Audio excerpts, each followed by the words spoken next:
Hey guys, welcome back to my channel. Today I am here to talk about 5 books that have my top 5 favorite fictional animals in them. Now, if you guys are wanting to share some of your favorites, please do so in the comments down below. That section is all yours, and I look forward to hearing what some of your favorite fictional animals are. The 5th book on the list is The Case of the Cursed Dodo by Jake G. Panda. In this, I have a favorite character that doesn't have a lot of screen time. His name is Ernie, and he is an elephant. And you find out that Ernie is in the last resort because he is an endangered animal, I guess, as most of the animals are in the last resort, but he had his tusks taken from him by a poacher, and it's a little bit of a sore subject matter. Ernie runs the taxi for the last resort, and when I say he runs it, I mean he literally runs it. Like, he has to bike to move the taxi from one place to the next. He doesn't have a lot of screen time. I really love him, and I don't know why, but Ernie is just this fabulous character that I really want to see more from. I feel like he's got a lot of hidden personality and a lot of hidden secrets as to why he's in the last resort, and I really like his character, especially near the end of the actual story. But hey, did you guys know that this just got released in an audiobook format? So if you guys prefer listening to actually reading the physical book, maybe you'll want to give this a check. I will link in the description down below the Goodreads page, my actual review for this novel. I will link the Audible page to purchase the audiobook for this, as well as the site for the Roger Retner Productions. And I will also link a little snippet of the sample audiobook because it's done in this old-time radio feel, and I absolutely love every moment of it. Now, I will state that this is not a paid production or promotion or sponsored video whatsoever. The author did give me a free copy of the audiobook in exchange for an honest review. Because I already reviewed the book, I thought that this would be a fun way to discuss it a little bit better. So if you guys are interested in giving that a check, I highly recommend listening to the audiobook if you guys are fans of old-time radio feeling story theater productions, because that's exactly what this was, and I loved it. Number 4 on my list is The House at Pooh Corner by A.A. Milne. The reason why this one's on the list and not Winnie the Pooh, because let's be honest, I am a die-hard Winnie the Pooh fan. Before I was even born, I loved Winnie the Pooh. Okay, guys, I loved Winnie the Pooh. But the whole thing is, I love how all of the actual characters in the story, when they are together, they culminate this beautiful friendship and personality, and that is what I love about it. It's not a perfect, friendship with all of them, and it's not always happy, it's not always bad. They always get into mischief and adventures, and they have fun, and they live life. And that is why I chose this book with all of them in it, because this is actually where Tigger makes his first appearance. And another reason why I love all of them is because each one of them have a key personality trait, and it's not that it outshines other characters, but when they come together, they just culminate to create this full person in the feeling that you get from them. I don't know what else to tell you guys other than the fact that in this story, you just get so much out of the interactions that these characters have with each other, and that is why I love them. The 3rd book on the list is Alice's Adventures in Wonderland by Lewis Carroll, and it is not the caterpillar like some people absolutely love, because the character that I'm going to tell you, I think everybody hates. I have not met a single person in my entire life who loves this character as much as I do. Actually, I've never met anybody who loves this character. They can't stand him. They think he's horrible. They literally just skip over the parts that this character is in this story, and you're probably going to be shocked when I state his name, because you're going to be like, yeah, everybody does hate him. And that would be the Cheshire Cat. The Cheshire Cat The Cheshire Cat. The Cheshire Cat. It's so much fun to say it and very addicting, okay, guys? That's why everybody likes this character. The Cheshire Cat is this character that I kind of have this love-hate relationship with.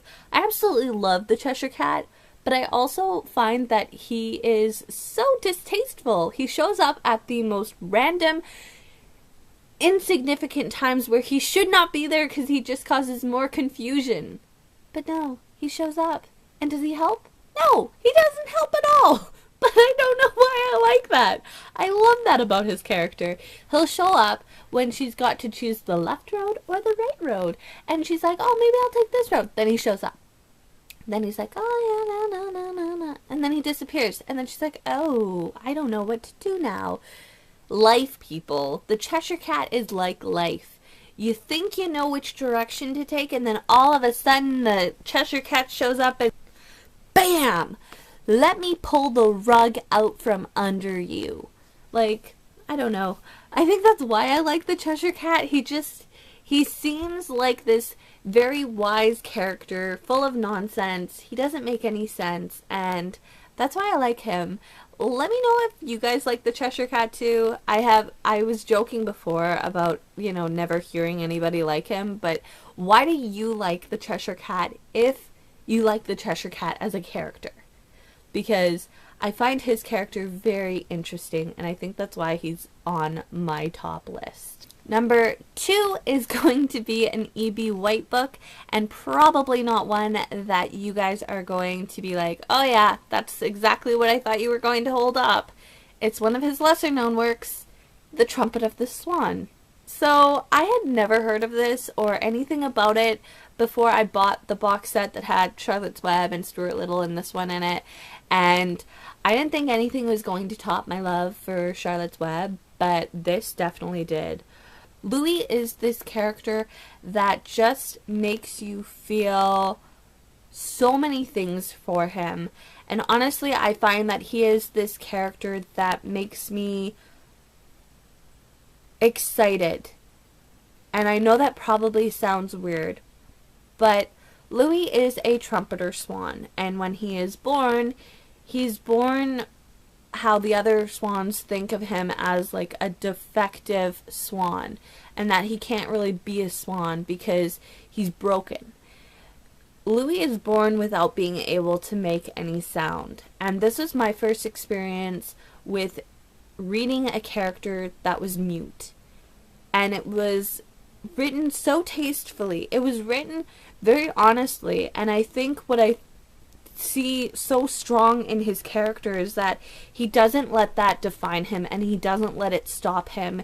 He pushes forward and he does these amazing things, and he doesn't let himself be told that he can't do something because of how he is. And I think that it's just a very powerful message. And yes, he is holding a trumpet, and that comes into the story, but I do not want to tell you guys the entire thing, but I highly recommend this if you have not read it. Again, the main reason why I absolutely love his character is, he has these weaknesses where he does, doubt himself because of how he is. But he is such a strong character because of what he goes on to accomplish. And that is why I love this book. And that is why it's the second book on this list. Number 1 is going to be A Bear Called Paddington by Michael Bond. Now the reason why this is the last one that I want to talk about is because Paddington and I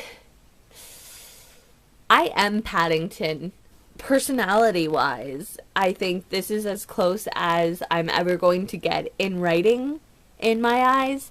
Paddington has lived a very sheltered upbringing, we shall say. And I'm not saying that I was given a sheltered upbringing. I'm just stating that he had a sheltered upbringing. I had one where I didn't really go and do a lot. I didn't explore a lot. That wasn't anything I was interested in. Growing up, I liked, being a homebody, and as my mom calls me, a mushroom, because I hate the sun. But he doesn't let that deter him from experiencing and exploring the world. And that's where I'm at right now. I can't get enough of exploring the world and looking at different things and having my eyes open to, new experiences. Like, I went skydiving last year, but like, Paddington goes and he gets into these situations where he makes mistakes, and it's not that he does it on purpose, it just happens. And I think that a lot of people can relate to that. You make errors, you make mistakes, but you don't mean for that to happen. And in this, that's what he is. He's had the sheltered life. He's had a very, hard time because he makes mistakes and he doesn't mean to, and he doesn't want to, cause trouble, but that happens, and he's ready to take on the world and explore it. And I just feel so connected to Paddington as a character because I feel like he is me. I feel like him going and doing all of these things, it just, numerous times in the story, I just thought, oh, Paddington, because you can't help it. I would love to have Paddington be my friend. I would feel very honored to be able to be like, Paddington is my friend. But I feel like I'm very close to who Paddington is as a character. Like, I think that this is me in fiction when I read it, which probably sounds really weird. That is everything, guys. That is my list of my favorite fictional animals.